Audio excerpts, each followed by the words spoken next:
আসসালামু আলাইকুম। আজকে বন্ধুরা আমরা আলোচনা করব নবজাতকের টিকার তালিকা কখন কোনটি দিতে হবে।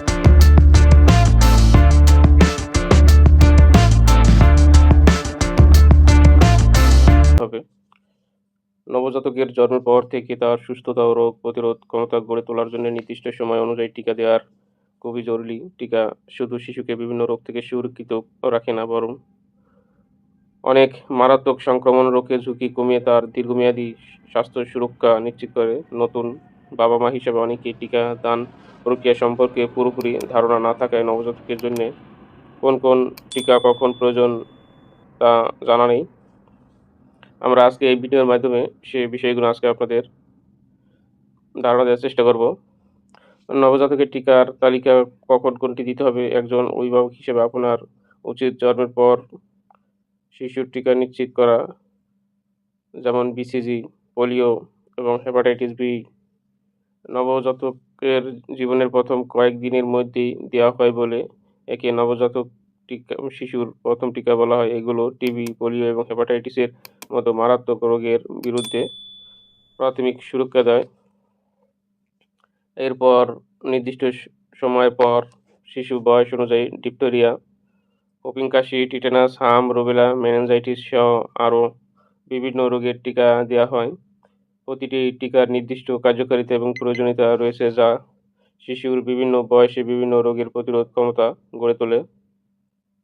এখন আমরা নবজাতকের টিকার তালিকা এ বিষয়ে কিছুটা ধারণা দেওয়ার চেষ্টা করব।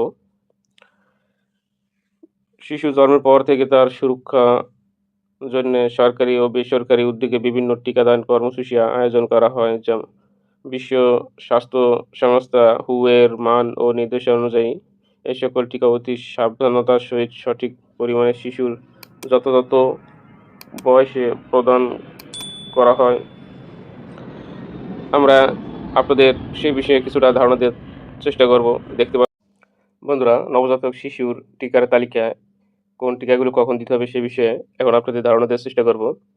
রোগের নাম, টিকার নাম, টিকার ডোজ, ডোজের সংখ্যা, ডোজের মধ্যে ন্যূনতম বিরতি, টিকা দেওয়ার সঠিক সময়, টিকা স্থান, টিকার প্রয়োগ পথ এই বিষয়ে এখন আপনাদের বিস্তারিত ধারণা দেওয়ার চেষ্টা করব। প্রথমে যে টিকাটি দিতে হবে যক্ষ্মা, যে রোগের জন্য প্রথম টিকাটি দিতে হবে, রোগের নাম হয়েছে যক্ষ্মা, টিকার নাম BCG, 0.05 ml, টিকার ডোজ, ডোজের সংখ্যা 1টি, টিকা দেওয়ার সঠিক সময়, জন্মের পর থেকে, টিকার স্থান, বাম বাহুর উপরের অংশে, টিকা প্রয়োগের পথ চামড়ার মধ্যে দিতে হয়।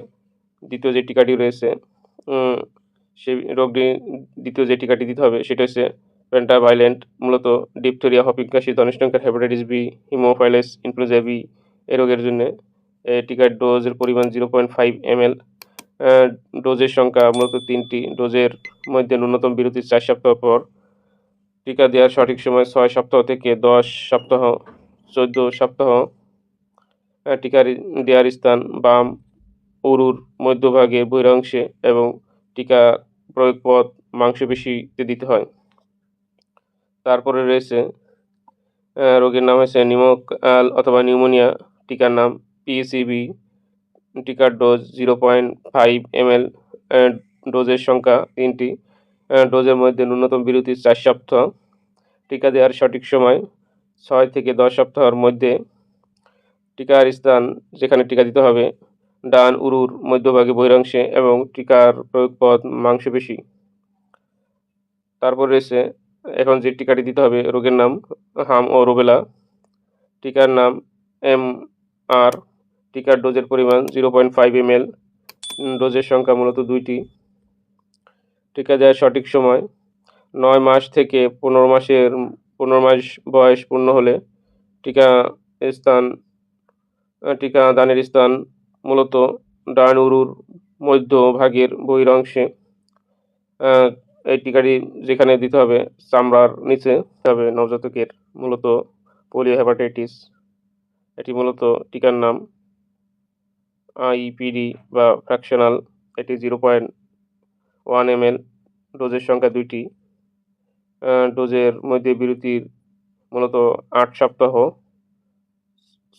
6 সপ্তাহ থেকে 14 সপ্তাহের মধ্যে টিকাটি দেওয়ার সময়, টিকাদানের স্থান বাম বাহুর উপরে অংশে, চামড়ার মধ্যে।